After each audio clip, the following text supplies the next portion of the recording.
Salut les gars et bienvenue dans la vidéo. Sujet de cette semaine, c'est des spots encastrés en sol. Par exemple, un spot encastré en sol comme ce spot ici.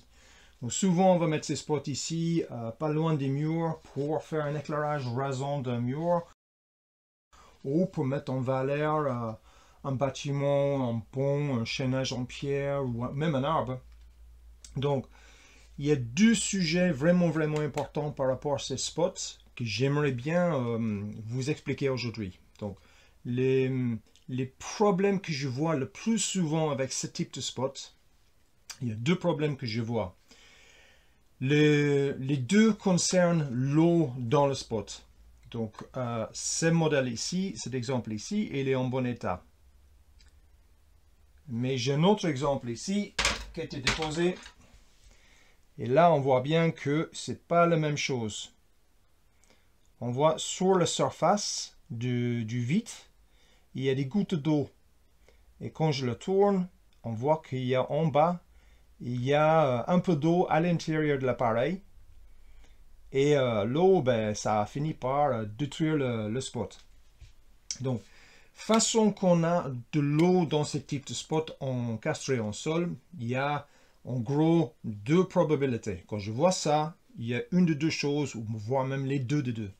Quand tu vas installer ça, ces spots, ils sont IP67. Ça veut dire quoi? Ça veut dire qu'ils sont prévus pour être dans l'eau, donc noyés dans l'eau, provisoirement. C'est-à-dire qu'on peut prendre le spot, on peut le mettre dans un bassin d'eau, dans un seau d'eau, et le sortir, il n'y aura pas l'eau dedans.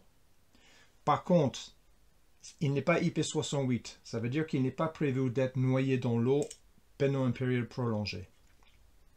Donc, comment on va faire qu'on va installer ces spots ici? En fait, ce qu'il faut faire, c'est penser à le drainage. Première chose, quand tu vas installer ce type de spot, il faut penser au drainage. Donc, on peut imaginer le sol, niveau de sol fini, il est là. On va faire un trou, ça peut être dans la terre, ça peut être par exemple une réservation dans le béton. Donc ces spots souvent ils sont fournis avec des réservations qu'on peut sceller dans le béton et ensuite installer dedans. S'il est fourni, si le spot il est fourni avec un pot d'encastrement ou un récepteur pour le spot qui peut être noyé dans le sol, qui peut être noyé dans le béton, on peut l'imaginer qu'il est là. Donc, le modèle que j'ai ici, on voit bien que le spot, il est à l'intérieur ici. Et ça, cette partie-là, cette collerette-là, cette tube en plastique, ça, en fait, on va sceller ça dans le béton. Et ensuite, on va installer le spot dedans. Donc, cette partie ici, là, en noir, je l'ai fiché ici en bleu. Mais ça ne suffit pas. Parce que si tu vas faire un trou dans le sol, tu vas creuser ton trou, et mettons que tout ça c'est du remblai. Mais en fait, ce qui se passe, c'est le vide entre le réservation à sceller et le spot. Cette vide, il va se remplir d'eau. Et le spot, il va baigner dans l'eau en permanence. Et l'eau, il va finir par pénétrer dans le presse-tube. Il va rentrer dans le spot et ça va la flinguer. Donc, en fait, ce qu'il faudra faire, c'est que quand tu vas faire tes trous pour installer ton spot, il faut que tu creuses davantage. Il faut que tu creuses beaucoup plus profond. Donc, si c'est de la terre, tu peux faire un gros trou. Cet trou, tu vas le remplir des cailloux. Tu vas le remplir des cailloux ici. Sinon, une autre possibilité, c'est ce que j'aime bien faire, c'est de prendre par exemple un tube d'évacuation d'eau usée qui est légèrement plus gros que, en fait, le spot il rentre dedans. Et quand je vais sceller le parti à sceller dans le béton, je vais sceller peut-être 20 ou 30 cm de tube supplémentaire pour que ça descende vraiment bas. Pour que ça descende, mais mettons 30 cm ici. Et ça, je vais le remplir avec des cailloux. Pour que s'il y a l'eau qui rentre entre la partie bleue ici, la réservation, et le béton, ou si l'eau entre le spot fini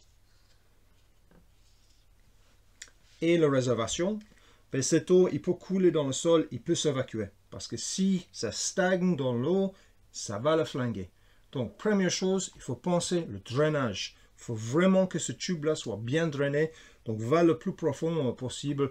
20, 30, 40 cm, c'est bien. Même si tu peux l'agrandir. Si tu fais un trou plus important avant que le béton soit scellé, avant que ça soit coulé, tu fais un trou comme ça. Tu remplis ça avec des cailloux.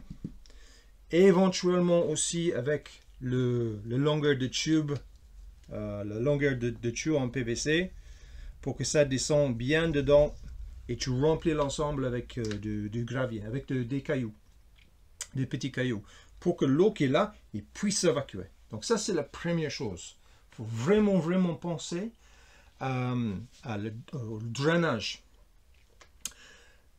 Le deuxième sujet, c'est le branchement.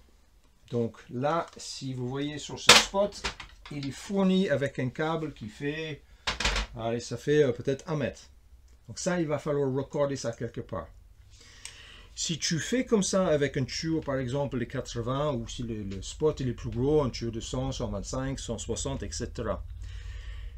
Ça veut dire que ton spot qui est là, il va falloir raccorder ça quelque part. Donc, ce qu'il faut faire, c'est prendre des petites boîtes plexo, les boîtes étanches, et la boîte, tu vas l'installer dans la réservation. Donc, dans ce tuyau, tu vas mettre ton raccordement dans une boîte qui peut être, par exemple, quelque part là-dedans. Petite boîte, il y a des petites boîtes plexo étanches avec des entrées. Et tu vas avoir ton câble qui vient de ton spot, qui va pouvoir rentrer dans la boîte. Et le câble qui arrive en sol, donc dans un gain TPC, que tu vas pouvoir rentrer dans la boîte. Il faut laisser un peu de mou parce que tu vas faire la connexion hors sol.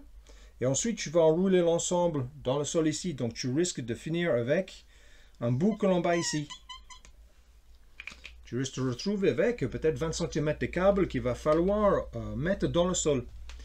Donc, il faut vraiment penser à ça. Cette connexion ici, il ne faut pas que ce soit juste dans le sol ou juste dans la réservation derrière ici. Hein. Il faut que ça soit dans une boîte étanche. Et une fois que tu as fait la boîte, que tout est testé, tu vas pouvoir couler de résine ou de gel dedans. Pour le rendre étanche à 100%. Parce qu'on risque d'avoir pas mal d'eau ici. Hein. Vraiment important. Le drainage. Pensez à tes connexions. Pensez à le tube. Pensez à tes cailloux. Pensez à tout ça. C'est la première chose. C'est vraiment pas non le pose. La deuxième chose où je vois souvent ce type de problème, comme ça, avec l'eau. Vraiment, quand je vois ça, c'est parce qu'il y avait la personne qui a fait l'installation. Il a fait les connexions électriques, ensuite il a tout fermé. Et le peu d'humidité qui est dans l'air reste à l'intérieur de l'appareil. Je m'explique. La façon que l'air qui soit dans le vide ici, que ça soit sec, c'est pas très compliqué du tout. Tout ce que tu as à faire, c'est quand tu as fini ton câblage, quand tu as tout fini, avant de fixer le plaque en inox ici avec le vitre, tu mets en route l'éclairage. Et tu le laisses tourner 20 minutes, une demi-heure, pour que ça chauffe bien à l'intérieur. Le vitre, tu peux le mettre debout, comme ça, sur le spot, pendant que ça chauffe, pour que l'air qui est dans le vide ici, l'air qui est là, l'air, il devient chaud. Et quand il est chaud, toute l'humidité qui est dans l'air, l'eau qui est dans l'air, ça va disparaître. Ça va partir à l'extérieur avec la chaleur. C'est bien aussi de chauffer le vitre. Il ne faut surtout pas faire ça quand il pleut, parce que le but ici, c'est d'évacuer toute l'eau qui est derrière le vitre ici. Donc, tu mets en route le spot. Ensuite, une fois que c'est bien chaud, et le vitre il est bien chaud et bien sec, tu essuies bien, tu nettoies bien les joints, et ensuite tu viens avec la partie en inox ici, et tu viens le plaquer. Mais il ne faut pas visser ici, et ensuite ici, ensuite ici, ensuite ici. Il faut faire comme si tu changes le roue d'une voiture. Il faut visser un petit peu là, ensuite là, ensuite là, ensuite là, et revenir pour que le collerette ici en inox, pour que ça devienne plaqué progressivement.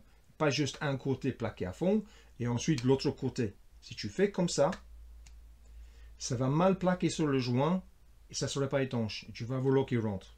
Donc, il faut vraiment faire progressivement pour que ça plaque bien, que ça soit bien plaqué contre la totalité du joint tout le tour. Et tu fais ça uniquement quand tu as fait chauffer la lampe pendant 20 minutes, une demi-heure.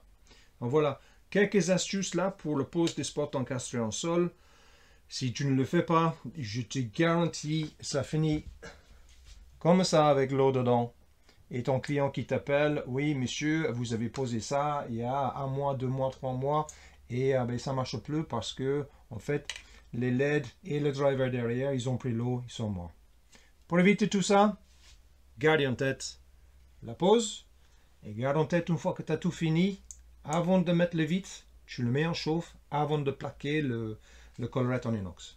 Voilà, j'espère que c'était assez clair les gars, vraiment je vois ça souvent, évitez-le à tout prix en utilisant les astuces que je vous donne.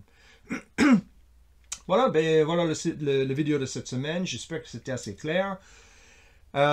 Si vous avez des questions, si vous avez des commentaires, si vous êtes tombé sur ça, n'hésitez pas, tu me laisses des commentaires en bas. Et pour les gens qui sont intéressés à apprendre davantage de choses sur le métier d'électricien et sur la formation qu'on vous propose, ben n'hésitez pas, tu me laisses un commentaire ou tu m'envoies un mail sur l'adresse mail qui va être dans le commentaire aussi. Donc voilà, ben à très bientôt les gars, ciao.